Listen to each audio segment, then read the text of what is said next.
오늘 말씀은 창세기 2장 18절에서 25절까지 말씀 같이 은혜 나누도록 하겠습니다. 이 말씀은 여러분들이 잘 알고 있는 내용이죠. 지금 창세기를 통하여서 모든 것의 시작되는 부분을 배우고 있습니다. 그래서 이 세상 지구의 모든 만물 있잖아요. 지금 있는 현재도 지속되고 있고 존재하고 있는 모든 만물은 처음에 어떻게 생겼을까? 좀 질문할 수도 있겠죠? 어린아이들은 처음에 나무는 어떻게 생겼어? 이렇게 질문하면 여러분의 아이들이 그렇게 질문하면 어떻게 대답해 줄 수 있을까요? 나무에 씨가 떨어졌어. 이렇게 하면 아니고요. 나무를 만드셨죠. 누가 만들었어요? 네, 하나님이 만드셨어요. 그래서 그 정답이 창세기 1장 1절부터 나오죠. 1장 1절. 지난주도 했었는데 계속해서 한번 해봐요. 창세기 1장 1절 같이 해보겠습니다. 시작. 태초에 하나님이 천지를 창조하시니라. 지구상에 있는 모든 만물, 여러분의 눈에 보이고 여러분이 사용하고 있는 이 모든 만물은 어떻게 처음에 생겼다고요? 하나님이 만드셨대요. 창조하셨어요. 말씀으로 창조하셨다고 창세기 1장에서 들으셨죠? 그 다음에 모든 만물을 창조하시고 그 다음에 안식하셨죠. 하나님께서 안식하시고 2장에서는 그 모든 만드신 것 중에 6일째 되는 날을 더 자세히 설명하고 있었어요. 6일째 되는 날 뭐 만들었죠? 사람만 만든 게 아니고 6째 날 뭐 만들었죠? 6째 날 뭐 만들었어요? 가축, 동물 이런 것들을 걔네들도 흙으로 만들었어요. 그죠? 흙으로 만들고 그 다음에 2장을 지금 얘기하는 거예요. 제가 지난주에 했던 거. 그 다음에 사람을 만들었는데 사람은 그냥 흙으로만 만든 것이 아니라 거기다가 하나님께서 생기를 불어 넣으니까 생명이 됐죠. 그래서 살아 움직이는 생명체. 근데 생명체 중에서도 1장 27절을 보면 하나님의 형상을 담도록 인간에게만 하나님의 형상을 담도록 했어요. 그래서 형상이라는 것은 외모가 아니죠. 눈, 코, 입 이런 형상이 아니라 하나님의 성품이에요. 모든 거, 거룩함, 사랑, 지혜, 이런 모든 것들, 하나님의 성품, 그 다음에 영적인 부분, 이런 모든 것들을 다 합쳐서 하나님의 형상을 담도록 만들었죠. 그래서 그 사람을 어디에 두셨어요? 에덴 동산에 두셨어요. 그래서 여기 있는 모든 것은 다 따먹는데 뭔 따먹지 말라고 그랬어요? 선악을 알게 하는 나무는 따먹지 말라. 이렇게 하나님께서 금지 명령 딱 하나를 주셨어요. 그러면 나중에 이것을 따먹고 나서 문제가 발생하는데 왜 문제가 생길 걸 알고도 이걸 놨을까라는 얘기도 했거든요. 그래서 그분의 말씀을 볼 때마다 하나님이 계신 것을 눈에 보이지 않지만 이것을 말씀하신 분이 계셔. 이 모든 것을 창조하시고 나를 만드시고 이 말씀을 주신 분이 계셔. 라는 것들을 알 수 있도록 하나님을 늘 기억할 수 있도록 선악을 알게 하는 나무에 언약을 주셨죠. 그 다음에 오늘 18절부터 하나님이 이르시되 뭐라고 그랬냐면 사람이 혼자 사는 것이 좋지 아니하니 그랬어요. 여기서 좋지 아니하니 그러면은 창세기 1장 31절에 보니까 하나님이 지으신 모든 것을 보시니 하나님이 어땠다고 그랬어요? 보시기에 심히 좋았다 그랬는데 오늘 본문에 보니까 혼자 사는 것을 보니까 좋지 아니하니 그러면 안 좋았다는 것도 안 좋은 것도 있었네요. 심히 좋았다고 했거든요. 만드시고 전부 다. 근데 여기서 그러면은 보시기에 심히 좋았더라의 반대말로 나쁜 것이 있었네 그런 뜻이 아니고요. 여기서는 이해할 때 어떻게 했냐면 혼자 사는 것이 좋지 아니하니 이 말은 아직 혼자 살도록 하지 않고 두 사람을 만들려고 하나님이 계획하셨는데 아직 처음에 아담 남자 하나만 만들어 놓은 상태인 거예요. 그러니까 그것이 보시기에 아직 미완성이라는 뜻이지 그것을 좋지 아니하니라고 한 거예요. 안 좋다라는 뜻이 아니면 나쁘다라는 뜻이 아닙니다. 아직 미완성. 완성은 뭐냐? 완성은 뭐냐면 거기에 말이 나와 있죠. 내가 그를 위하여 돕는 배필을 지으리라. 돕는 배필을 짓는 데까지가 완성인 거예요. 그렇죠. 그러면 거기까지가 되면은 좋은 거예요. 아직 돕는 배필을 안 짓고 혼자 있는 상태이기 때문에 아직은 그 모습이 좋지 아니한 것이고, 그래서 히브리어로 좋다라는 말이 뭐냐면 토부예요. 근데 토부를 반대로 할 때는 뭐냐면 아직 안 좋다 하면은 로토부라고 하는 거예요. 로자를 써가지고 로토부. 그래서 보시기에 다 좋은 거는 토부. 안 좋았다 아직. 그거는 로토부. 그래서 미완성이라는 뜻이지 나쁘다라는 뜻은 아닌 것이죠. 그래서 이것이 하나님의 계획이었다는 거죠. 남자와 여자를 만들어서 같이 살도록 하는 것이 하나님의 계획이었는데 처음에 누구만 만들었어요? 지금? 남자만 만들어진 상태. 그것이 아직 좋지 않다. 그러면 완성은 뭐예요? 돕는 배필을 만들어서 같이 살도록 하는 거. 그게 완성작이라는 거예요. 그래서 오늘 그 부분에 대해 내용이 나오고 있습니다. 그래서 최초의 모든 만물을 만든 것도 창세기. 저 나무는 어떻게 생겨요? 해는 누가 만들었을까? 하늘은 누가 만들었을까? 저 동물은 처음에 누가 만들었지? 이렇게 모든 것, 질문에 대한 답이 창세기에 나와 있잖아요. 그래서 맨 먼저 어떻게 이런 것들이 생겼지? 하는 것들이 전부 다 창세기에 나와 있는데 오늘은 맨 처음에 나오는 뭐예요? 남자와 여자. 그 다음에 남자와 여자를 만들어서 같이 살도록 하는가? 그거 뭐예요? 우리가 현재 하고 있는 결혼에 대한 거 맨 처음에 누가 이런 거 만들었지? 그냥 혼자 살아도 되지 않았을까? 근데 왜 꼭 남자와 여자가 만나서 결혼을 해야지? 이거 누가 만드는 제도지? 어느 나라에서 시작됐을까? 이런 질문이 있을 수 있겠죠. 그래서 성경에서 여기도 보니 오늘 2장에서 보니까 맨 처음에 남자와 여자가 만나서 결혼을 하는 것, 이것도 하나님이 만드셨다라는 것이죠. 그 다음에 남녀가 결혼해서 결혼을 하니까 그것 보고 뭐래요? 같이 사는 내 보고 뭐라 그래요? 최초의 가정 제도도 역시 하나님께서 만드셨다는 거죠. 어떤 사람의 머릿속에서 지혜로 짜낸 것이 아니라 하나님이 결혼 제도와 가정 제도도 역시 하나님께서 맨 처음에 창조할 때에 그렇게 만들어 두셨다는 것이죠. 그러면 하나님께서 하신 일은 다 뭐예요? 계획이 있는 거예요. 목적이 있는 거예요. 우리 인간의 무엇을 위해서 하나님 항상 하신다고 그랬어요? 행복을 위해서. 그런데 하나님은 원래 우리의 행복을 위해서 모든 제도를 만드셨거든요. 그런데 인간이 잘못 사용하면 이 모든 것이 뭐예요? 그렇죠? 불행이 돼요. 하나님은 원래 남자와 여자를 만들어서 같이 만나게 하시는 것도 하나님이신데 그것도 우리의 행복을 위하여. 그 다음에 가정을 이루는 것도 우리의 행복을 누릴 수 있는 장소거든요. 근데 그것이 뭐예요? 잘못되면 원래의 그 목적대로 되지 않으면 이것이 뭐예요? 지옥과 같은 장소가 될 수도 있는 거예요. 악용을 한다면.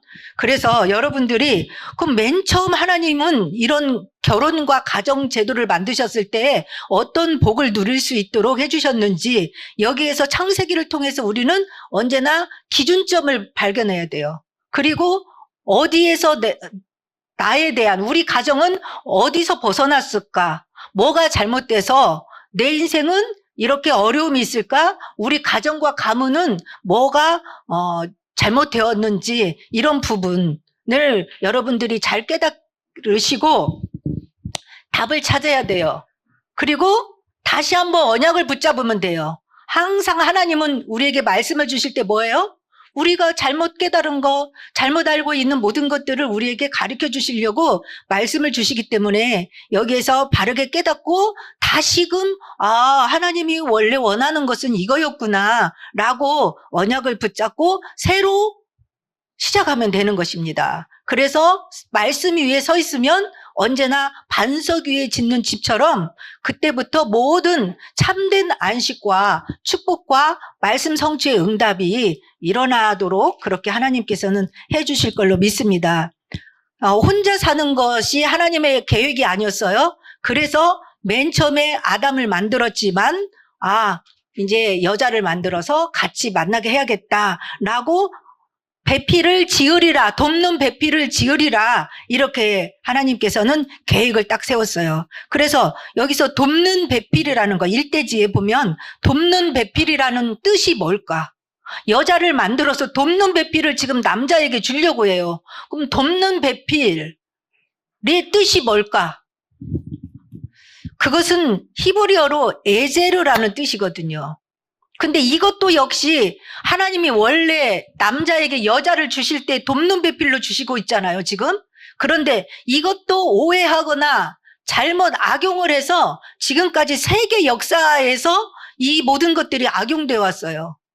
잘못 오해되어서 남자와 여자에 대한 편견, 잘못된 사고방식으로 너무나 오랜 역사 속에서 여자를 너무나 경시하고 핍박하고 남존여비 사상을 가지고 그렇게 역사가 진행돼 왔던 것을 우리가 알 수 있는데, 돕는 배필이라는 낱말 뜻 하나를 여기서 제대로 알아도 하나님께서는 남자와 여자를 그런 존재로 만들지 않았다는 것을 우리가 알 수 있거든요. 그래서 돕는 배필이 에제르인데, 에제르는 누구에게 쓰는 단어냐면 하나님께 쓰는 단어예요.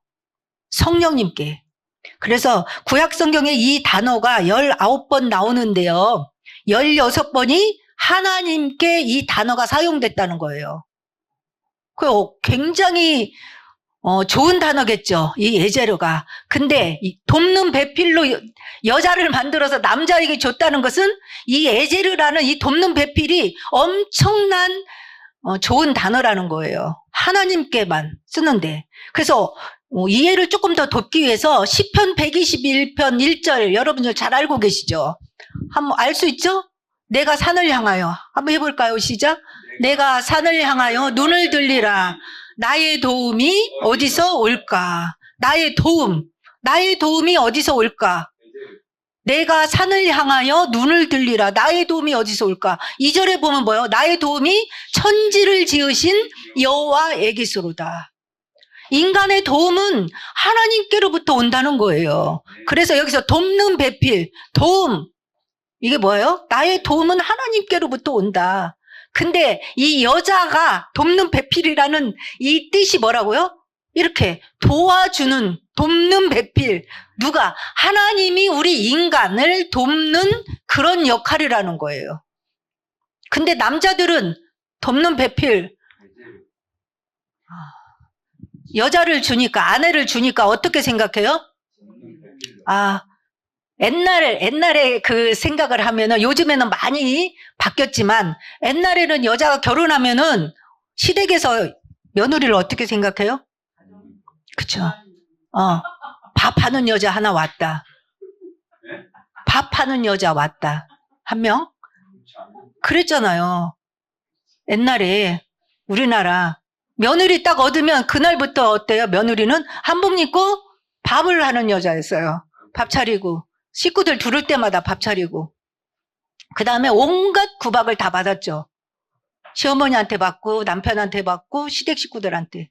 그래서 그런 속담이 있잖아요. 3년씩 벙어리 대라, 귀머거리 대라, 눈 안 보이는 것처럼 살아라. 그게 여자의 일생. 그래서 이미자가 여자 일생 노래했잖아요. 지금 생각이 안 나요. 워낙 찬송가만 불렀기 때문에 지금 가사는 생각이 안 나지만, 한이 맺힌 그런 여자의 일생 뭐 그런 거 굉장히 하고 싶은가 봐요, 지금. 왜냐하면 그 아내에 대한, 남편과 아내에 대한 이 결혼을 너무나 오해하고 있었던 거죠. 근데 우리는 어때요? 오늘 말씀을 통해서 이 돕는 배필이라는 것이 너무나 좋은 축복의 단어라는 거예요. 하나님이 창조주 하나님이 피조물인 우리 인간이 필요한 모든 것을 도울 수 있는 그런 도움이라는 뜻이라는 거예요. 돕는 배필. 그러니까 남자가 여자를 만나서 결혼하는 것은 하나님의 도움을 받는 것과 같은 그런 도우는 자가 내 편이 되어지는 그런 축복된 날이라는 거예요. 이 결혼이라는 게. 그래서 이미 결혼하신 분들은 의식을 바꾸면 되고요. 생각을 바꾸시면 되고요. 아직 안 하신 분들은 올바른 성경적인 가치관을 형성하는 그렇게 형성이 돼서 응답받기를 바라겠습니다. 그래서 나의 도움이 어디서 올까? 그런데 이제 뒤에 결론 부분에서도 또 적용할 부분이 있으니까 여기서는 이렇게 이제 넘어가고요. 그런데 하나님이 남자에게 혼자 있는 것이 좋지 않아서 이 돕는 배필, 하나님의 도우심과 같은 그런 돕는 배필을 내가 지어서 줘야겠다라고 계획을 세웠는데 하나님께서 바로 돕는 배필을 여자를 만드시지 아니하고 중간에 어떤 다른 이야기가 있어요. 19절에 보니까 여호와 하나님이 흙으로 각종 들짐승과 공중의 각종 새를 지으시고 아담이 무엇이라고 부르시나 보려고 그것들을 그에게로 이끌어 가시니 아담이 이름을 짓는 거거든요. 돕는 배필을 지으리라 해놓고 뭐부터 지어요? 동물들, 가축, 새 이런 것들을 만들어 가지고 아담한테로 딱 어떻게 했어요? 부르시나 보시러 그것들을 그에게로 이끌어 가시니 하나님이 딱 데리고 가니까 아담이 각 생물을 부르는 것이 곧 이름이 됐어요. 보자마자 이름을 지었다는 거잖아요. 그러면은 어떤 것 같아요? 여러분 생각에 아담이 하나님이 딱 데려와 내 앞에다 딱 얘를 데려라니까 얘게 뭐예요? 이 식물 이름이 뭔지 아세요? 꽃 아니잖아요. 얘 이름 엔젤 트럼펫이에요. 그쵸? 얘는 이름을 모르겠고요. 제 이름 뭐죠? 빨간 거 열매 있는 거? 천만금이래요. 이름. 이렇게 보는 순간 이름을 지었어요. 아담은. 그 다음에 여러분들이 잘 알고 있는 동물 하나씩만 얘기해봐요. 사자. 그 다음에 호랑이, 곰. 이거 다 누가 지었냐면 아담이 지었어요. 아담이 보자마자 지었다는 것은 어때요? 사물, 물체에 대한, 동물에 대한 본질을 꿰뚫어 본 거예요. 속성. 굉장히 뭐가 뛰어난 것 같아요. 보자마자 이름 지었다는 거. 그죠? 영적으로, 육적으로 굉장한 통찰력, 직관을 바로바로 하는 것이죠. 얘는 딱 이런 특성이 있어. 그 동물에 대한 특성을 바로 캐치하는 거죠. 영육의 통찰력이 뛰어났다는 거죠. 그러면 누구 닮았을까요? 그죠? 하나님 닮은 거죠. 그것 보고 뭐라고 그래요? 하나님의 형상을 닮았다라는 것이죠. 그래서 인간은 하나님의 형상대로 지음을 받았기 때문에 굉장히 지혜가 뛰어나요. 개발을 하면 할수록 지혜가 굉장히 뛰어나요. 아담이 하나님의 형상을 닮았기 때문에 이렇게 영적인 통찰력, 지혜를 가지고 그 본질을 딱 꿰뚫어 보면서 가장 적절한 이름을 지어줄 수 있었다는 것이죠. 그 다음에 이렇게 아담에게 하나님이 데리고 가서 하나님이 이름을 지어갖고 야 아담아 얘한테는 곰이라고 불러. 얘는 호랑이야. 이렇게 하나님이 부르면서 가르쳐줄 수도 있잖아요. 근데 하나님이 짓지 않았고요. 아담에게 짓게 했어요. 그것은 무엇을 하나님이 인정해 주는 거냐면 창세기 1장 28절에서 주셨던 그 권세를 부여했던 것을 누리도록 하는 것이죠. 생육하고 번성하여 땅에 충만하라, 정복하라, 다스려라 하는 그 권한을 누리도록 하신 것이죠. 그래서 하나님께서 인정해 주신 것이죠. 이렇게 데리고 와서. 그 다음에 이름을 짓는 순간 이름을 짓는 사람이 권한이 있어요. 그렇죠? 그래서 만물에 그 다스리는 권한이 있다라는 것이 이제 드러난 것이죠. 인정해 주신 거죠. 하나님께서도. 그러면 여기에서 하나 우리가 살펴볼 게 있는데 아까 돕는 배필을 지으리라 했는데 왜 동물들의 이름을 먼저 짓게 했을까요? 노아 홍수 때 보면 노아 홍수가 나려고 할 때 하나님께서 모든 동물, 정한 동물, 그 다음에 부정한 동물 다 들어왔는데 뭐씩 오라고 했죠? 쌍으로 오라고 그랬어요. 암수가 있다는 거예요. 미물도. 다 암컷과 수컷이 있다는 거예요. 그 노아 홍수 때 보면. 그 다음에 나갈 때도. 그래서 이거를 왜 하나님이 여자를 먼저 만들지 않고 이 동물들을 다 아담한테로 데리고 왔냐면 다 올 때 뭐가 왔어요? 쌍쌍이 왔어요. 그걸 보면서 하나님께서는 아담에게 뭘 느끼게 한 거죠? 아, 다 짝이 있구나. 하나님이 창조한 것은 다 암수, 짝이 있구나, 쌍쌍이 있구나. 이것을 보면서 나는 혼자인데 나도 필요하구나. 그거를 하나님께서는 스스로 자각하게 만드는 것이죠. 그래서 하나님께서는 모든 자연 만물 속에 뭐가 들었냐면 하나님의 뜻이 숨겨져 있고 담겨져 있어요. 그래서 그 성경 구절을, 그런 내용이 있는 성경 구절을 한번 볼까요? 로마서 1장 20절. 같이 읽어볼까요? 시작. 창세로부터 그의 보이지 아니하는 것들, 곧 그의 영원하신 능력과 신성이 그가 만드신 만물에 분명히 보여 알려졌나니 그러므로 그들이 핑계하지 못할지니라. 이것을 신학적인 용어로는 자연계시라고 해요.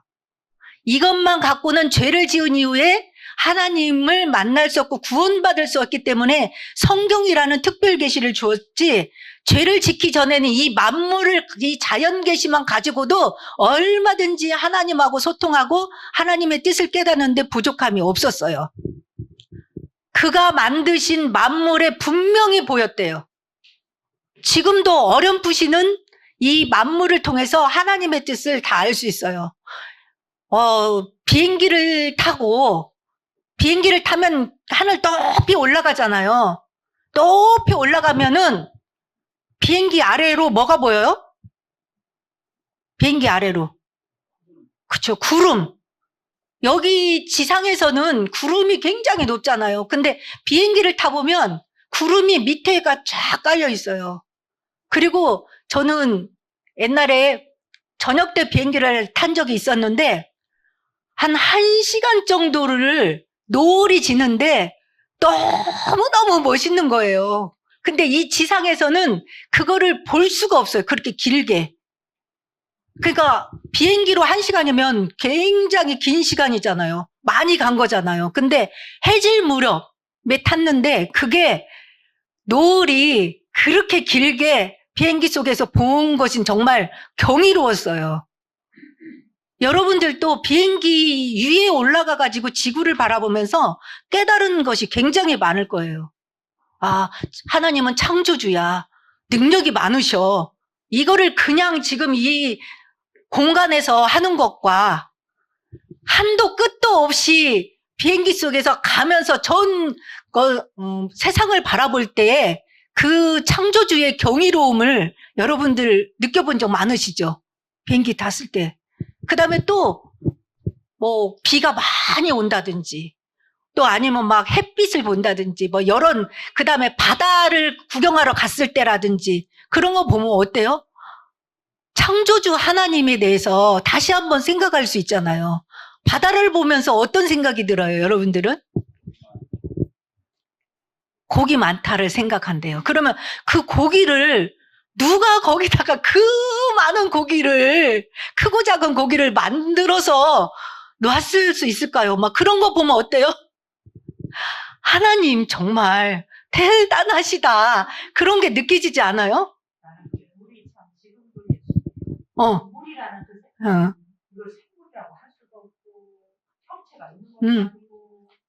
그렇죠. 그 많은 물, 그 많은 물이 어디서 와가지고 철썩철썩 하면서 색깔까지 모이면서 이렇게 하는 거, 자연을 통해서 우리는 하나님의 그 초월적인 힘과 창조주의 능력을 우리가 느껴볼 수 있잖아요.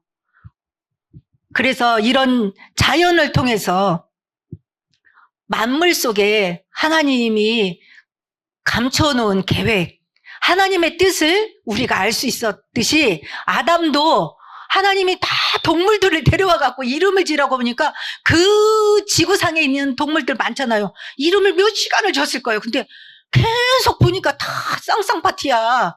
자기만 혼자인 거예요. 왜 나만 혼자지? 아, 필요하구나. 이거를 깨달았을 때 하나님께서 드디어 이제 알았지? 이렇게 하면서 하나님께서는 이제 아담에게 이제 선물을 주시는 것이죠. 그런데 이제 20절에 보니까 20절에 아담이 모든 가축과 공중의 새들과 짐승에게 이름을 주니라. 아담이 돕는 배필이 없으므로 이제 21절부터 하나님이 이제 작업에 들어가십니다. 여호와 하나님이 아담을 깊이 잠들게 하시니. 근데 여자는 남자를 만든 거하고 조금 방법이 틀리죠. 남자는 흙으로 만들고 생기를 불어넣고 생명이 되게 했는데 이제는 여자는 재료가 틀려요. 재료가 뭐예요? 아담을 깊이 잠들게 해가지고 그 갈비뼈를 하나 빼고 그 공간을 어떻게 했다고 그래서 갈비 하나 뺀 공간은 살로 채우시고 한번 만져보세요, 남자분들. 뺀 살이 있나. 그래서 그 갈비뼈를 채워야 돼요. 그래서 깊이 잠들매 그가 갈비뼈 하나를 취하고 살로 대신 채우시고 아담에게서 취하신즉 그 갈비뼈로 여자를 만드시고 그를 아담이 이끌어 오시니 라고 했습니다. 그래서 여기서 아담을 잠들게 했잖아요. 근데 여기서 성경에서 보면 잠들었다라는 단어가 어떤 단어로 주로 쓰이느냐면 그 나사로가 죽었을 때에 예수님한테 연락을 해갖고 예수님이 나사로를 살리러 가잖아요. 가면서 하는 대화가 뭐냐면 요한복음 11장 11절에서 14절인데 저기 보면 우리 친구 나사로가 잠들었도다. 내가 깨우러 간다 이렇게 말해요. 잠들었도다. 그러니까 12절에 제자들이 그래요? 진짜로 잠자는 줄 알아. 이 사람들을 갖고 잠들었으면 그럼 낫겠네요. 깨우면 되겠네요. 그런데 13절 예수는 그의 죽음을 가리켜서 한 말이고 제자들은 진짜 낮잠 자는 걸로 이렇게 생각을 했어요. 그들은 잠들어 쉬는 것을 가리켜 말씀하신 줄 생각함이라. 틀리게 알아들었죠. 14절 이에 예수께서 밝히 이르시되 나사로가 죽었느니라. 제자들이 잠잔다는 말을 진짜로 잠자는 걸로 알아들으니까 아니야 죽었어.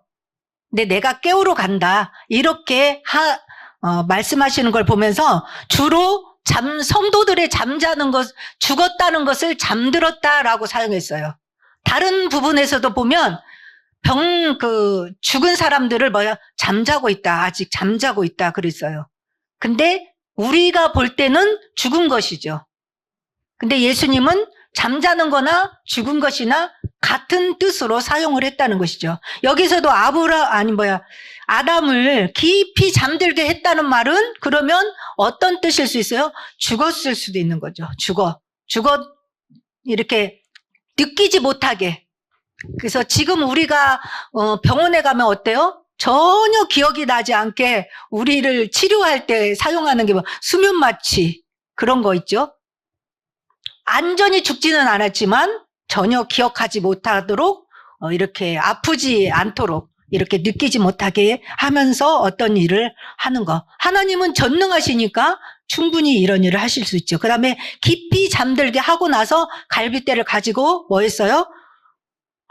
하와를 만들었습니다. 여자를 만들어서 그 다음에 어떻게 했어요? 22절 마지막 부분에 그를 아담에게로 이끌어 오시니 그랬어요.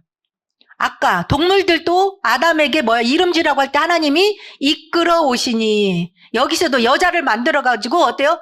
하나님이 이끌어 오시니. 이 장면은 어디서 많이 보는 장면 아니에요?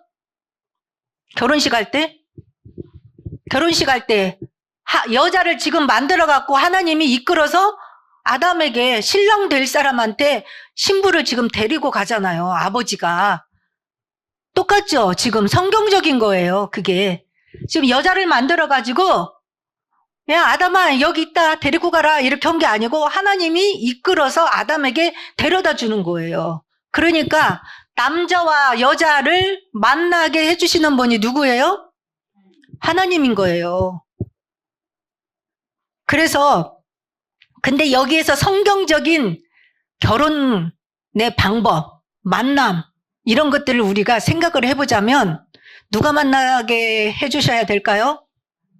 하나님이 만나게 해주셔야 돼요. 그래서 하나님이 만나게 해주시는 그런 만남이 되기 위해서 우리는 늘 결혼 기도를 미리 하고 있어야 되겠죠. 근데 대부분은 누가 만나요? 누가 골라요, 여자를? 남자들? 엄마 아빠가 골라줘요? 그죠? 자기가 고르지. 기준은 뭘까요? 자기가 고를 때? 그죠? 남자들이 호시탐탐 가가지고 자기 아내감 찾잖아요. 바로 친구 결혼식에 가도 그거 보러 가잖아요. 결혼 안 한 사람들은. 친구들 중에. 그렇지. 전부 그래갖고 순간 어때요? 바로 그냥 50명이 있어도 50명을 순간에 그거 보고 스캔한다 그러더라고요. 바로 스캔했어요. 갖고 딱 들어온 사람 한 명 있을 거예요. 그죠? 안 들어온, 이번에는 없어. 바로 순식간에 스캔합니다. 처녀총각들은요. 결혼한 사람들은요. 스캔을 안 해요. 관심이 없어요. 근데 안 한 사람들은 즉시 스캔이 끝났더라고요. 언제 봤는지. 그랬는데 자기가 고르거든요. 자기 기준에. 일단은 뭐예요? 1순위가 뭘까요? 남자들이 여자 고르는 1순위. 야, 이쁜 여자. 2순위는 뭘까요? 집사님, 2순위가 뭘까요? 저 좀 봐주세요. 2순위가 뭘까요? 1순위가 이쁜 여자래요. 2순위는 뭐예요? 그렇죠. 난 이거 기다렸어. 다른 대답 했잖아. 더 이쁜 여자. 정답이야, 정답.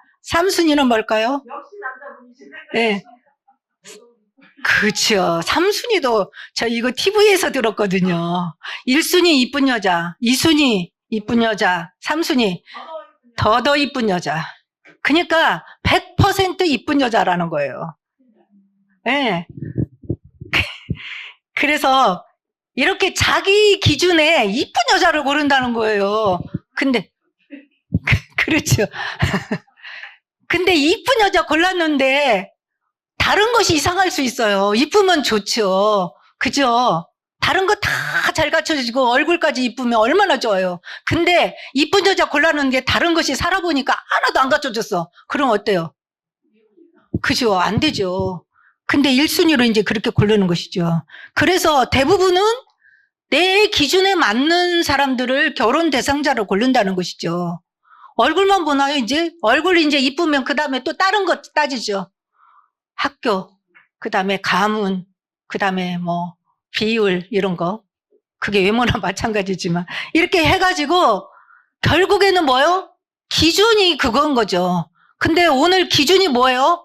하나님이 딱 맞는 여자를 이끌어 오셔서 하나님이 보내주는 여자를 만나기 위해서 준비를 해야 되는데 대부분 결혼을 내가 고른다는 것이죠. 그러니까 내 눈은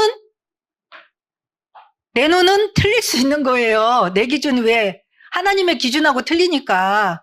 그래서 실패의 원인이 될 수 있다는 거예요. 그래서 아직 한 사람은 이제 뭐 어쩔 수 없고요. 안 한 사람들 잘 명심하시기 바랍니다. 내 눈의 기준 갖고 고르면 실수할 수도 있다. 하나님이 보내주는, 이끌어 오셨잖아요. 하나님이 아담에게. 그렇게 만남이 되어지면 100% 실수가 없지만 아담도 실패는 했습니다. 그래도. 그래서 창세기 6장 2절에 보면 2절 3절에 제가 여기다 적어놨는데요. 어떻게 했어요? 하나님의 아들들이 사람의 딸들의 아름다움을 보고, 저 봐요. 1순위가 아름다움이라니까요. 2순위 예쁜 여자, 3순위 이쁜 여자. 여기도 그랬다니까요. 하나님의 아들들이라는 것은 요즘으로 하면 예수 믿는 남자가 사람의 딸들이 뭐예요? 불신자 여자를 보고 세상에 나갔더니 이쁜 여자가 너무 많아. 근데 너무 이뻐. 그러니까 에이, 내가 전도하면 되지 뭐 하고 아름다움만 보고 자기들의 좋아하는, 그랬어요. 자기가 좋아하는 거. 자기가 좋아도 부모한테 가서 엄마 이런 여자가 있는데 어떤 것 같아요? 한 번만 물어보면 좀 좋잖아요. 그 다음에 또 누구한테 물어봐야 돼요? 자기가 좋아하는 여자. 그죠? 하나님한테 물어봐야죠. 하나님, 제가 이런 여자를 만났는데 이 여자가 제가 결혼하면 어떨까요? 한 번만 좀 물어봐야죠. 여호수아가 왜 실패했어요? 안 물어봤고요. 기부원을 받아줬어요. 알고 보니까 속아버렸어요. 그러니까 한 번만이라도 좀 부모님한테 좀 한번 물어보고 주변 사람한테, 가족들한테 한번 물어보고 그 다음에 하나님한테는 필히 여쭤봐야 돼요. 하나님, 이 여자가 하나님이 보내주신 여자가 맞습니까? 이 남자가 맞습니까? 라고 한번 기도하는 시간을 가져야 된다는 것이죠. 창세기 6장 거기 띄워주세요. 갖고 자기들의 좋아하는 자로 아내를 삼은지라. 3절이 이제 어떤 결과가 오나 봐요.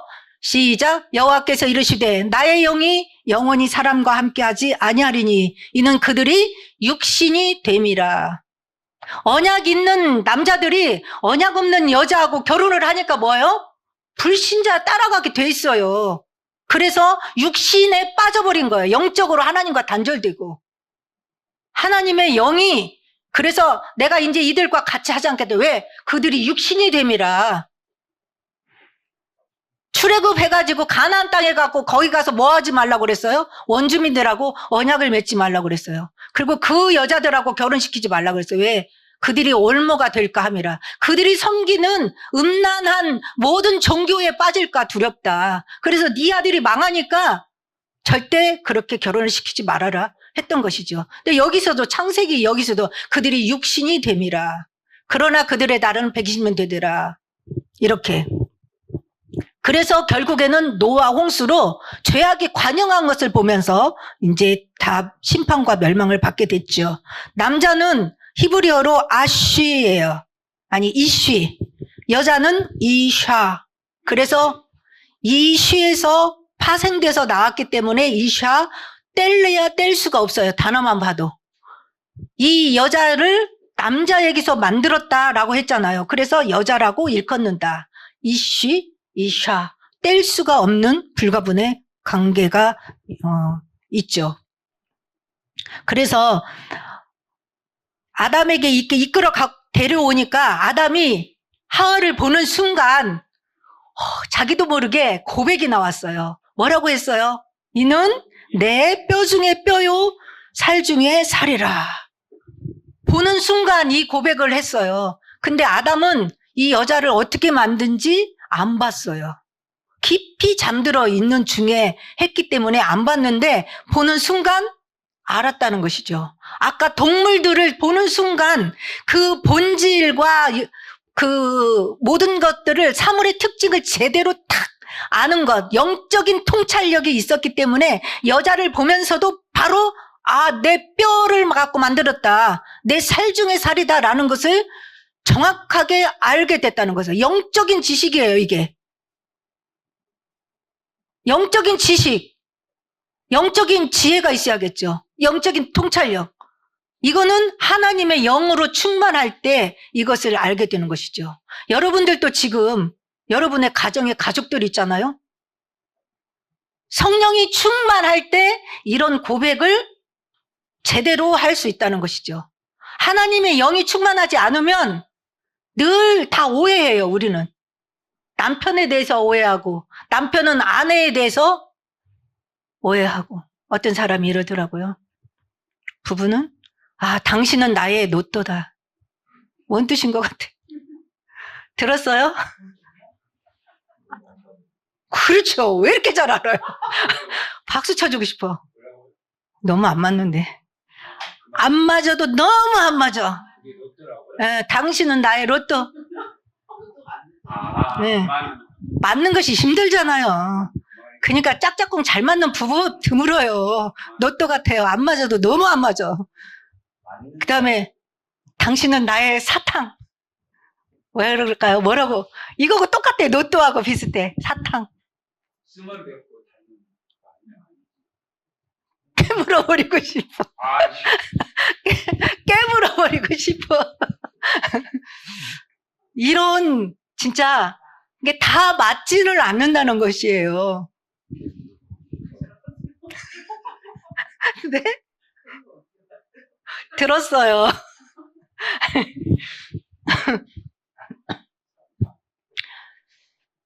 근데 성령이 충만할 때만 평상시에는 진짜 노또 같아.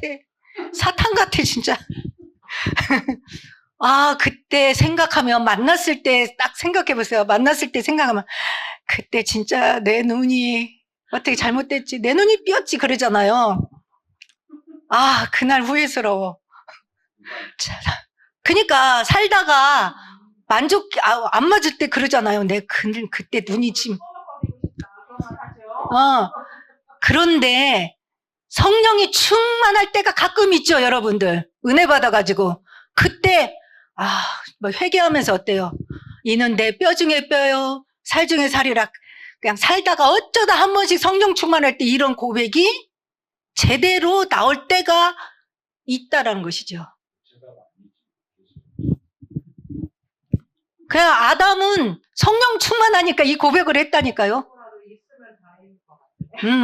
근데 여러분들이 지금 이 고백이 나온다. 그러면 여러분들 성령 충만해요.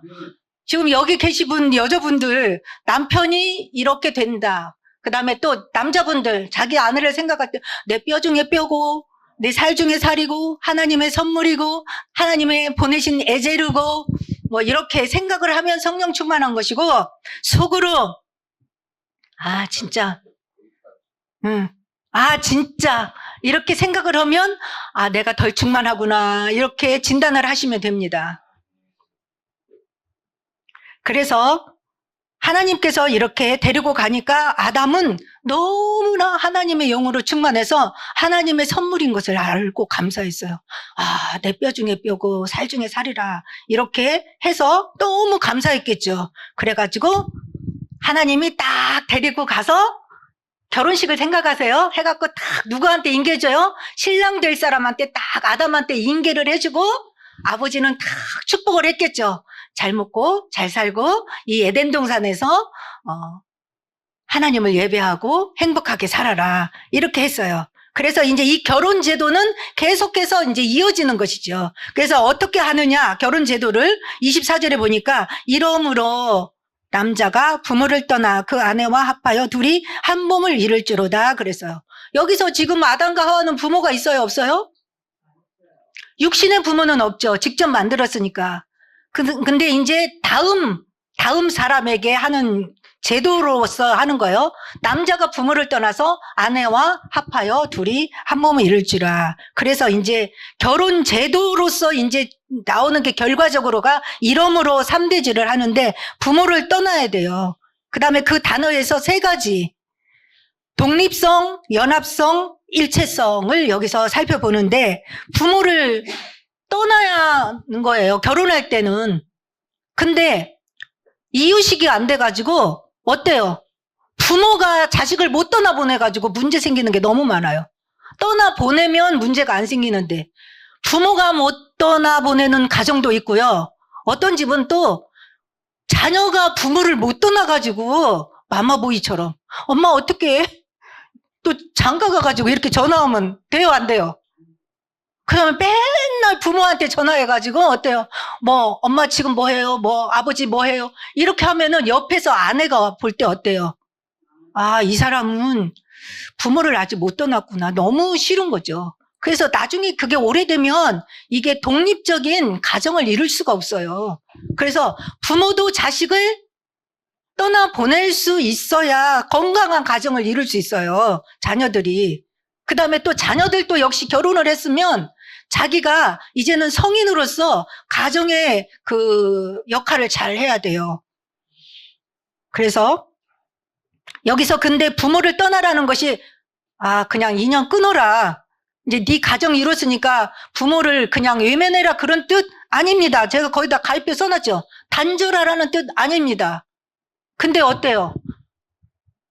성경에도 있잖아요. 하면서 부모를 떠나. 나 떠나야지. 나 진짜 너무 아버지 밑에서 진짜 나 너무 힘들었어. 엄마 밑에서 나 진짜 너무 힘들었거든. 이제 나 결혼했으니까 나 이제 엄마하고 관계 없잖아.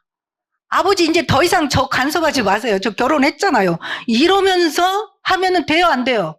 안 돼요. 부모를 공경하라고 했어요. 근데 여기서 떠나라는 것은 뭐냐면 제가 거기다 적어놨죠.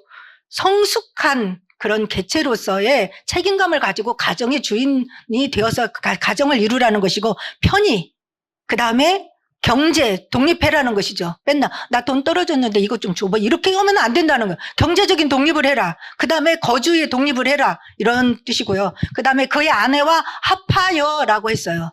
합한다라는 것은 뭐냐면 여기서도 역시 안 될 게 있어요. 혼합이 아닙니다. 남자와 여자분 믹스하는 게 아니에요. 그래서 이것을 너무 이것 때문에 문제가 많이 생겨요. 결혼하면 어때요? 초장에 잡아야 돼. 이런 거를 꼭 팀 사역을 받아요.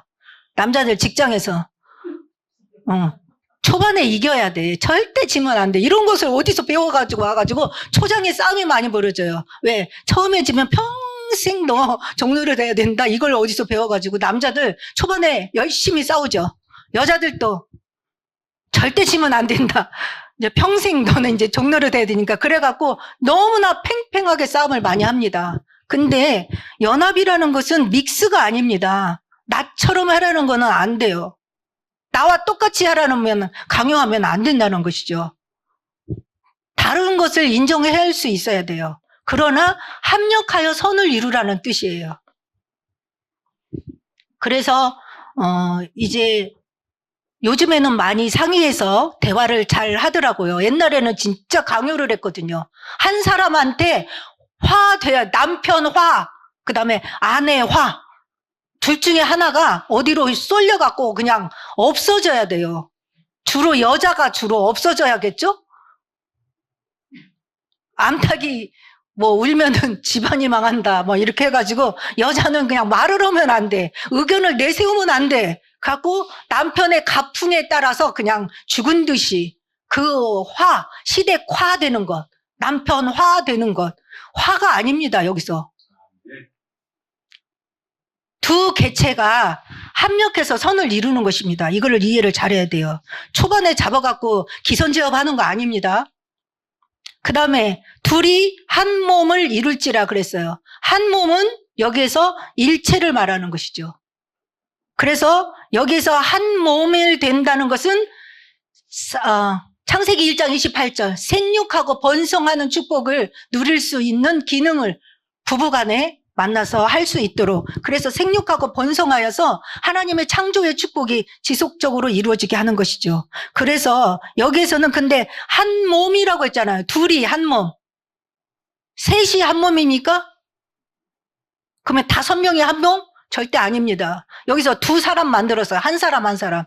남자 한 명, 여자 한 명이에요. 1대1입니다. 그래서 제가 거기다 써놨죠. 일부 일처제. 근데 이거를 잘못해가지고 일부 다처제가 있어요. 성경적입니까? 아니, 아브라함도 있었는데 구약 성경에 보니까 막 많던데 하나님이 인정해 준 거 아닌가? 성경에 있으니까. 그거 아닙니다. 인정해 준 거 아닙니다. 성경에 있어도. 그렇죠? 그래서 일부 일처제를 만드신 거예요. 그래서 말라기서 2장 14절에서 15절, 시간이 좀 많이 지나서 밑에 못할 수도 있는데 그것만 찾아보겠습니다. 여기 보면 너희는 이르기를 어찌 됨이니까 하는도다. 이는 너와 내가 어려서 맞이한 아내 사이에 여호와께서 증인이 되시기 때문이라. 그는 내 짝이요 너와 서약한 아내로리되 내가 그에게 거짓을 행하였도다. 여기 결혼 얘기 나오죠. 15절 보겠습니다. 15절.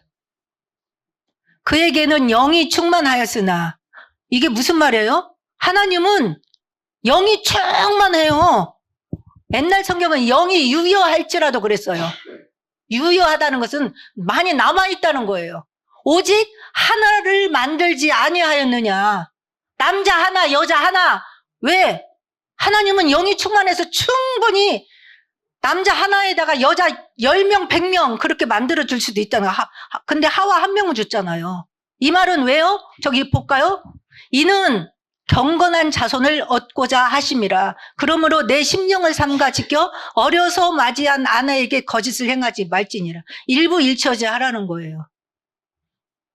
왜요? 경건한 자녀를 얻기 위해서. 이게 성경적인 결혼관입니다. 근데 이것도 잘못해가지고 어때요? 이것도 내 능력이야. 뭐에 따라서? 내 경제에 따라서. 내 능력인데, 내가 먹여 살리겠다는데, 내가 집을 10개 얻어갖고 살겠다는데, 뭐가 잘못이야. 내 능력인데. 이게 성경적입니까? 아닙니다. 아무리 경제가 넘칠지라도 일부일치 어렸을 때 만난 아내와 같이 이렇게 살아오는 것이 하나님의 뜻입니다. 그래서 벌거벗었으나 부끄러워하지 아니하였다. 이 말은 죄가 들어오지 않은 상태인 거예요. 나중에 3장에서 부끄러워하고 나뭇잎으로 가리는 것은 죄를 지음으로 인해서 다른 정신 문제가 생기는 부끄러움, 수치 이런 것을 누릴 수 있었죠. 그러면 성경에서는 그러면 일부 일처제 했는데 평생 그렇게 해야 되냐? 이혼이라는 것이 몇 개가 있어요. 항목이.